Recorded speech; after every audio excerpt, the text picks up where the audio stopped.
There is an intense rivalry, not just with India, but with Afghanistan now as well. Pakistan and Afghanistan had a clash. They now have a ceasefire since Eid. Pakistan and Iran have exchanged blows. So, given the perilous economic and political situation, it is now almost incongruous that Pakistan is the center stage for peace negotiations. For once, I think Pakistan's diplomacy has been very effective this time. You see, Pakistan in the past has used its geostrategic position mainly for making military pacts. Indian Foreign Minister Subramaniam Jaishankar called this exercise Dalali, which, if we are being rude, we would say he's, being a broker, a disreputable broker, a fixer. Well, actually, the translation broker is not the right one. It almost means a pimp, Of course, Israel can't be included in this because Pakistan doesn't recognize Israel. So that is out of the question. You see, the American leadership under Trump, not a very long time ago, quoted the Pakistani field marshal to lunch, and then the Pakistani Prime Minister has also been invited, and on a personal rapport, they get along very well.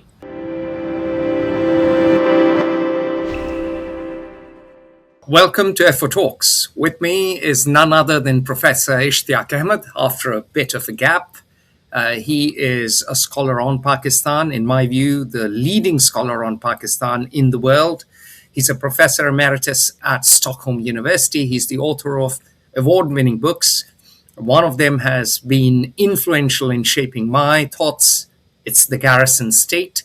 Another, on the partition of Punjab, is a fantastic account, a harrowing account of how the partition devastated Punjab. And remember, Punjab and Bengal were the two provinces partitioned in 1947 when India and Pakistan gained independence. And the third is an award-winning biography of Jinnah, which is spectacular in its breadth. It's a magnum opus. And so it is a real honor to have Ishtiaq Ahmed on FO Talks. Ishtiaq, welcome. Thank you very much, and thank you for these kind words. Well, you more than deserve them. And today we are going to discuss why Pakistan is mediating / facilitating the US-Iran talks. So before we get into the discussion, let me set the stage. I was reading a lot of reports on various websites and think tanks. And just before this happened, Pakistan has been going through political turmoil. Imran Khan is in jail. The government does not have great public support. It is a de facto military dictatorship. Economically, Pakistan is in trouble. It has gone to the IMF a record 25 times. Not too long ago, it was on the brink of a debt default. It had to be bailed out yet again. I'm reading jobs are very few. In fact, you could say there are hardly any jobs. Inflation is high. Corruption is terrible. The quality of life is low. There is an intense rivalry, not just with India, but with Afghanistan now as well. Pakistan and Afghanistan had a clash. They now have a ceasefire since Eid. Pakistan and Iran have exchanged blows. So, given the perilous economic and political situation, it is now almost incongruous that Pakistan is the center stage for peace negotiations. Explain to us, how did we get here? Well, now if there were to be peace negotiations, where would the two main powers involved in the war, USA and Iran, turn. Of course, Israel can't be included in this because Pakistan doesn't recognize Israel. So that is out of the question. You see, the American uh, leadership under Trump, not a very long time ago, quoted the Pakistani field marshal uh, to lunch, and then the Pakistani prime minister has also been invited, and on a personal rapport, they get along very well. Yeah. In contrast to this, with uh, Prime Minister Modi in India, who apparently was very close to Trump, but since uh, India did not accept that Trump had played a leading role in bringing about a ceasefire between India and Pakistan, whereas Pakistan not only recognized it but even nominated Trump for the Nobel Prize. So, for that reason, I think Pakistan is in with the Americans, despite all the problems of Pakistan being very closely associated with China and so on. But Ishtiaq, they could meet in Turkey. Turkey is Sorry? a NATO country. Turkey recognizes Israel. Turkey has close links with the US as well.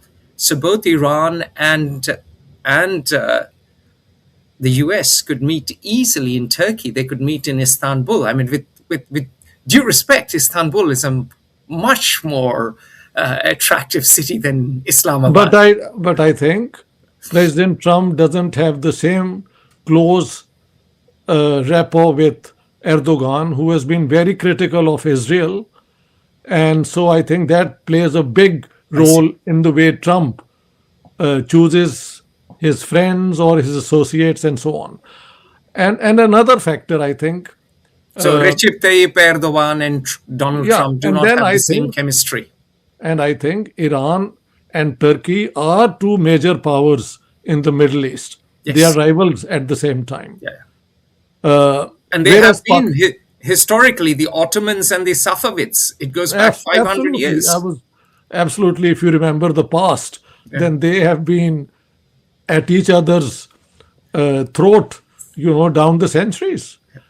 Whereas Pakistan, I must say, uh, as a especially since Field Marshal Asim Munir became the strong man in Pakistan, and he is an Iran specialist. Ah, that Yes, is yes, yes, yes, that is important for you to explain to our viewers. I yes. forgot that most people don't realize that he's an Iran specialist. He is an Is he Iran fluent in specialist. Farsi? Yeah, He's because fluent in Arabic, I hear. Is he fluent in Farsi as well? I have no clue. I Oh, don't know. He's very well versed in Arabic, as at least. yes. But he has been um, consulted by the Americans on Iran even before the current war took place. So, and Pakistan and Iran, I think, because of Asim Munir, it's been more credible to have such talks in an apparently neutral Pakistan than, let's say, in Istanbul. And so I think this must be the main reason that Pakistan was chosen. So, very quickly, let me tell our viewers a bit about Pakistan. Pakistan shares a 920 kilometers border with Iran. Pakistan's neighbors are mainly Iran, Afghanistan, and India. Uh, Pakistan is a Muslim country, it's a Sunni country. Pakistan has close relationships with Saudi Arabia. In fact, it now has an open pact. You can tell us more about it. It also has close relations with Egypt, Turkey, the UAE. Pakistan has close relations with China. The CPAC, the corridor, is a, is a fact now, although it hasn't taken off economically as much as Pakistan would like. But nevertheless, that corridor exists. The Pakistan has historically been a US ally, joined every alliance it could, and no one knows this better than you. You are the scholar on Pakistan. And Donald Trump, as you pointed out, the personal chemistry is there. Donald Trump has called Asim Munir his favorite field marshal. Marshall, exactly. And of course, as you said, Pakistan gave the US credit for brokering the ceasefire between India and Pakistan. What we hear from sources in Washington, D.C., and indeed in the Indian government, is that there was indeed a US role. No one in India wants to say this on the record, but people in the Bharatiya Janata Party, the BJP, have admitted off the record that Nice. they did accede to American requests. And that's why there was a ceasefire in 4 days. Since the ceasefire, Pakistan has offered US access to critical minerals. In September 2025, Frontier Works organization signed a $500 million investment deal with a US company. Now, Frontier Works organization is a Pakistani company. In January 2026, Pakistan signed an agreement with World Liberty Financials, a cryptocurrency venture co-founded by Donald Trump and his family. So that is the backstory. Pakistan has close links now with not just the US, but with the Trump family itself. Over to you, sir. Yeah, that's exactly. I think you have elaborated the reasons why I insisted that the close rapport between Trump and the Pakistani leadership has many facets, including this cryptocurrency. So it is even a personal gain for Donald Trump and his family, and they are very much into business orientation when they make Just like the their Sharif friends. family, Shahbaz Like the Sharif Sharif family and and Nawaz the Sharif. And yes, Shahbaz Sharif is the prime minister. Those of you who are from apparently other parts of the world, you should know that Shahbaz Sharif is the prime minister, Asim Munir is the field marshal, and they are a duopoly that rule Pakistan as of now. that is true. So the reason Pakistan was chosen was that, and of course, Pakistan is predominantly a Sunni country, but of its 230 million people, about 10 to 15% are Shia. So it has a substantial Shia minority as well. Yeah. And the Shia are represented at all levels of the state. So they are not a deprived minority.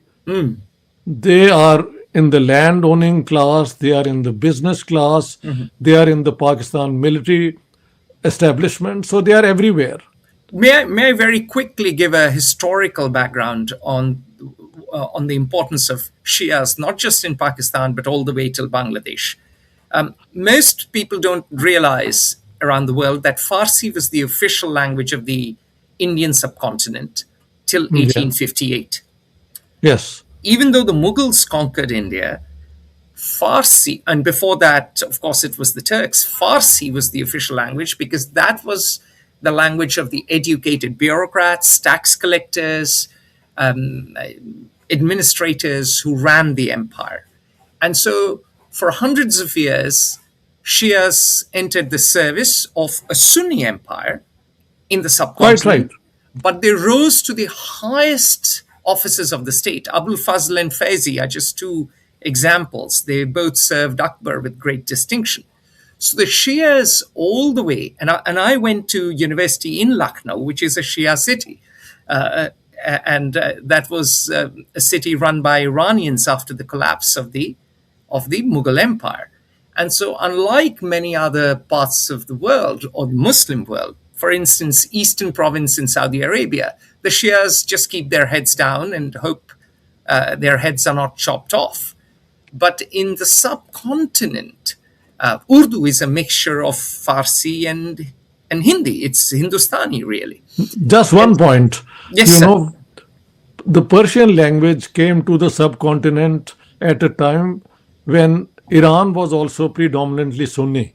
So the Yes, relationship of Persian with the subcontinent is 1,000 years old, even earlier. exactly.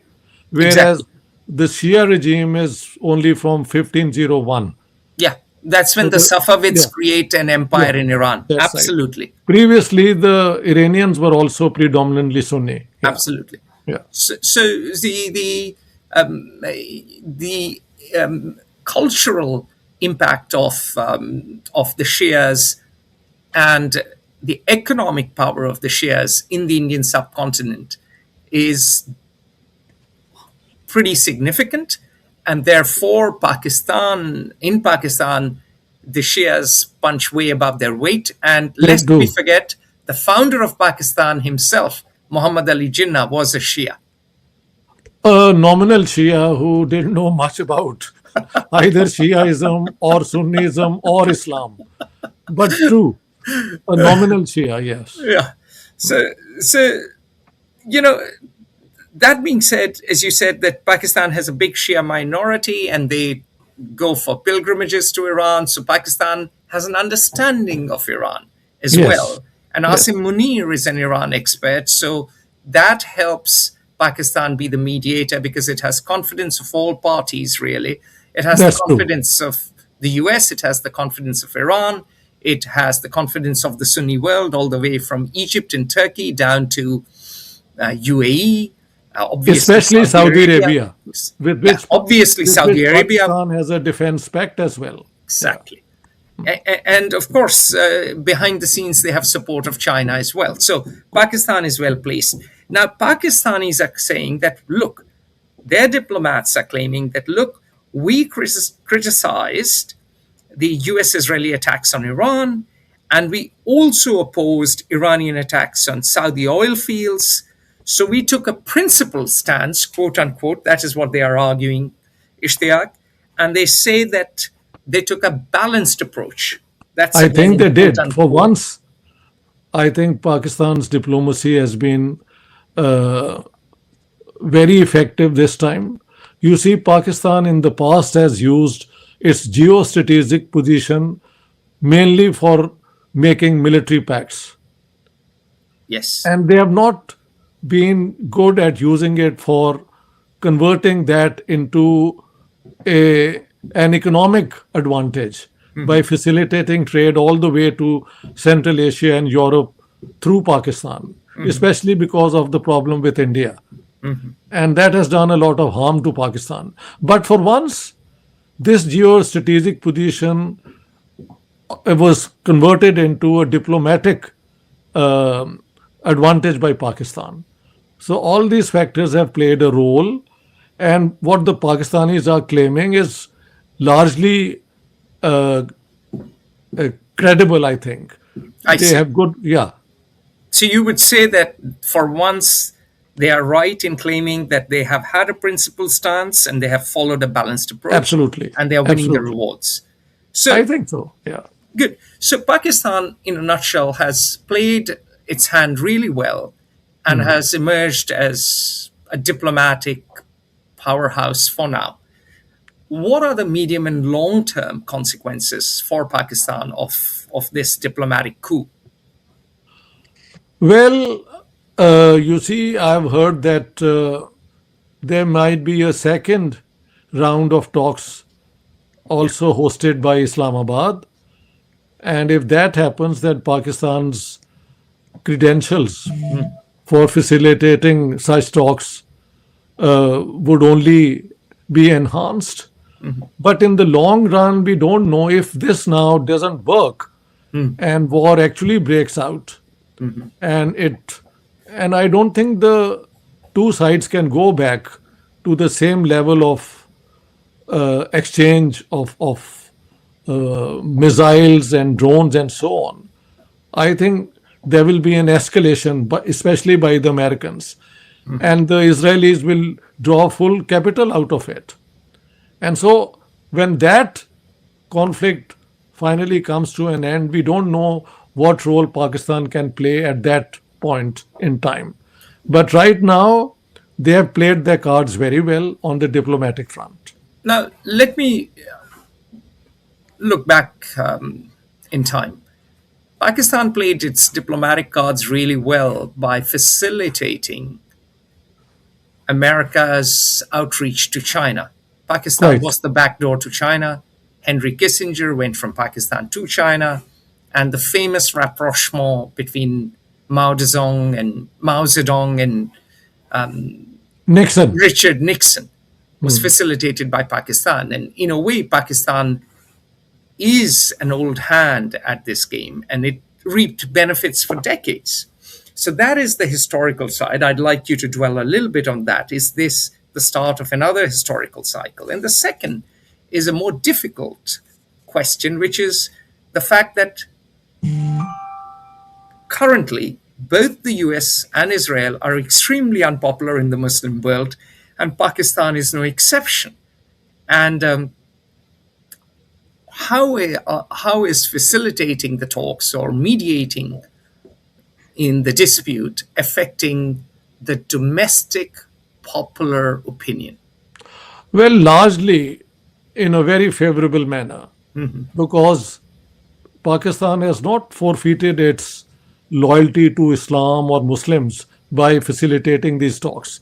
Rather, this is, if all goes well, this would be, this will help Iran, save itself from a much worse treatment by the Americans and by the Israelis. If this ceasefire can be converted into some sort of lasting peace. So in Pakistan, I think this has been, great dividends have followed from Pakistan playing this role, and this government, which was very unpopular. Yes. Suddenly I find people praising it to the skies, including the Field Marshal and indeed the Prime Minister. So this has been a big, big gain for the people in power in Pakistan at the moment. So poor Imran Khan can rot in jail. Yes, Imran Khan, for example, was compelled to issue a statement that a planned protest should not be held while the peace talks are going on. So he also had to fall in line. I see. What about the first half of my question? Is this the start of another historical period or historical cycle of benefits for Pakistan? Will Pakistan, as is your argument, extract geopolitical rent? Because that's your argument, that Pakistan has benefited enormously by being a bridge between South Asia and the Middle East, a door to Central Asia, and Pakistan has constantly jockeyed with the powers that be and benefited. Is this another such period beginning? Well, it depends how well they play their hands. Right now, they have done it very well. The thing is that Pakistan is already into a defense pact with the Saudis. And from what I have, learned, we have also sent a fleet of our F-17 aircraft to Saudi Arabia. They are posted there. So Pakistan has, while this war was going on, Pakistan on a number of occasions pleaded with the Iranians that they should not attack Saudi Arabia. So they were not just keeping silent, they were protesting that their ally, Saudi Arabia, should not be attacked. But doing it in a manner without really having a big problem with the Iranians. Just a principled statement that Muslims should not attack Muslims, things like that. So I think for the moment, Pakistan is at the pinnacle of its diplomatic charm. How much of this they can Sustain. use to their advantage in the future, we don't know, because this is a very uncertain situation. It's just a ceasefire. It's not the end of the war. It's only a ceasefire. But if there is a second round of talks in Islamabad and some peace deal is agreed, then Pakistan's value would go up a lot. Understood. Yeah. obviously, any discussion of Pakistan involves a discussion of India. And Yes, the yes. Indian Foreign Minister, Subramaniam Jaishankar, called this exercise Dalali, Mhm. which, if we are being rude, we would say he's, being a broker, a disreputable broker, a Well, fixer. actually, the translation broker is not the right one. It almost means a pimp, you know. I And see. I think this was in very bad taste. Yeah. And I actually made a video reminding Dr. Jaishankar that as a career diplomat, he's trained to use uh, a different type of language. But once you are in the BJP camp, then all those things are No, forgotten I, for I mean, some. Yeah, I would say it's less the BJP, more the Narendra Modi government, because the Atal yeah, Bihari exactly. Vajpayee government never behaved this way. No, that's right. Well, In I would fact, say the Modi the Modi Modi government, government, in the fact, Modi government. in Yeah, fact, lest we forget, the Modi government is stuffed with former bureaucrats because they are yes men.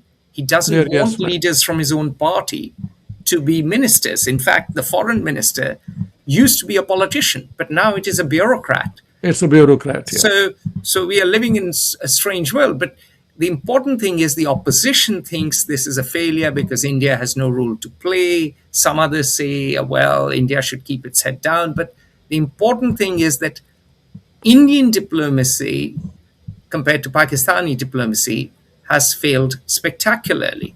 it India has. does not India does not even have friends in its near neighborhood. Nepal is not happy with India. Bangladesh now has a government that looks askance. Um, So Maldives, it's a overall failure yes, of the Modi government and its foreign minister, I yeah, would say. yes. And so, I mean, there was a time when Modi would be coming arm in arm to rallies and saying, "Ab ki bar, Trump Sarkar." This time there'll be the Trump government. And now, of course, we are at a stage where Brahma Chelani, who probably you know, one of India's geopolitical analysts, said that by being more agile and aggressive in the war of narratives, Pakistan has often outmaneuvered India diplomatically. And he was being kind.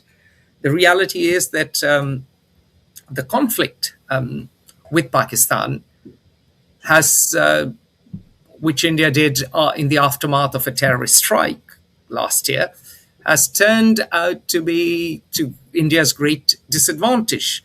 India wasn't even able to get a single African country to support its stance. Before the 4 days war between India and Pakistan, when my YouTube channel was not banned in India, on a number of occasions I told Indians that please remember, if you go to war with Pakistan, it will not be a walkover. Believing that you can just walk into the Pakistani Kashmir is a delusion. Don't think in those terms. And that has proven to be true because Let me both let me armies, let me both very arms, quickly finish the point that India did the G20. It spent millions of dollars doing a year-long G20 spectacle. yeah, It was more for the Indian population to project Modi as the great world leader, that's true. Vishwaguru, the leader of the world, and they brought the African Union into the G20, and That's yet correct. not a single African state So it's supported India. so And it's so the because of failure of Narendra Modi, and in particular Subramaniam Jaishankar, yeah, who is quite a and loudmouth and quite a brash chap. And in fact, and may I, I I, add, I have comments from European diplomats who said that Subramaniam Jaishankar thinks he sits on Kailash, which is the mythical mountain on which Shiva sits, and he has the classic Tambram arrogance that everyone else was born to wash his feet and drink the water. That is his reputation in European diplomatic circles, Ishtiaq. That is the sort of foreign minister well, India I has. was just going to add that in 2028, India was going to host an international conference, I think, on climate change or something, and they have withdrawn from that. So that is another thing to be taken into account, that that India doesn't feel the same confidence in doing these things on the global stage. And Jaishankar, I think, has well, I think you spoke about him in words which I think are good enough. Yeah. Yeah. So coming back to Pakistan now, will Pakistan use its newfound diplomatic relevance to exert pressure on its neighbors, Afghanistan and India? Because we can't forget, conflict with Afghanistan hasn't gone away. For all the diplomatic triumph of Pakistan, ultimately the government is corrupt. Ultimately, it is a military dictatorship where the military takes up far too much of the share of the GDP. Ultimately, its human development indices are low. And it is a garrison state, as you wrote famously. And therefore, it is always looking for strategic depth, and it is always countering its eastern neighbor. And so, what does this diplomatic feat do to Pakistan's policy vis-a-vis Afghanistan and India? You see, what I want to put on record is that if Pakistan is so good at facilitating talks between hostile neighbors, hostile forces, why can't they convert the same energy into resolving their own conflicts with their neighbors, with India, for example? And although at the moment the Modi government is as responsible as, let's say, the Pakistanis in generating this bad blood, but historically India made greater effort for resolving its conflicts with Pakistan. The Kashmir dispute, I think, was on the way to some sort of resolution, but in 1999, when Vajpayee Sahab visited Pakistan, later on there was the Kargil war, and all that came to naught. But now, if Pakistan Just has, very quickly, our viewers who are not from the Indian subcontinent or South Asia, they should know that in 1999 there was a BJP government, the same party as Narendra Modi, but then the Prime Minister was Atal Bihari Vajpayee. He tried to negotiate peace with Pakistan. At that time, it was Shehbaz Sharif's brother who was Prime Minister, and they came close to a deal, but the Pakistani military intruded into Indian territory, or Indian controlled territory, if they would like to claim the line of control. But the reality is, by entering Indian territory, they scuppered the peace talks. That's right. And General Pervez Musharraf then, of course, eventually took over after a military coup, and the conflict with India resumed. It resumed, quite right. And it has not been resolved. So if Pakistan has learned the skills to help estranged parties come together to discuss peace, I think they should use the same experience to develop a more flexible attitude towards India, especially, and hopefully with Afghanistan. Jaishankar realizing that he has been he has abused his authority by using such words, he can also be a bit humble. And then Pakistan. Look, I mean, that is unlikely to happen. My immediate question is more to do with Afghanistan, because With Afghanistan. Yes. that is a conflict that's still simmering. Yeah. At the moment, we don't hear much about what is going on, but the last time I looked at it, both sides were involved in armed confrontation in the tribal areas of Pakistan. Some of them even came and carried out terrorist activity in the more settled parts of Pakistan. So with Afghanistan, we really have a big problem. And but At the same time, Afghanistan and Saudi Arabia has a lot of goodwill. Uh, so Saudi Arabia maybe can help Pakistan and Afghanistan resolve their conflict if they can, Yeah. So or sort out their will the issues. Yeah. diplomatic high change anything? Because Pakistan now has this confidence. Asim Munir has newfound Yes, confidence. yes, Will he absolutely. be more adventurous, or will he just cash in his gains and move on? Who knows? I don't know that man so well, but I hope, when you gain such recognition and suddenly you have an inflated sense of achievement, at that moment it's the test of the human being, whether one can be humble and detach oneself from the glory which is surrounding oneself and do things in the best interest of one's people. So Well, it has, Asim Munir can recite the Quran by heart, so one hears. So yeah, so presumably he I've will heard. stay He's a humble. Hafiz. Yes, yes. Let's hope All right, that spiritual thing helps him brilliant. heal some wounds. Brilliant. On Not, that positive note, Ishtiaq Ahmed, thank you for your time. my And pleasure. we will continue this conversation soon. Those of you who've Thank you seen very much. us, make sure you like our YouTube channel, press the bell icon so that you get notices of further videos. And you can always go to the website, sign up for our newsletter, follow us on LinkedIn, etc. And we'll be back. Thank you. Join the conversation at Fair Observer and subscribe to our YouTube channel.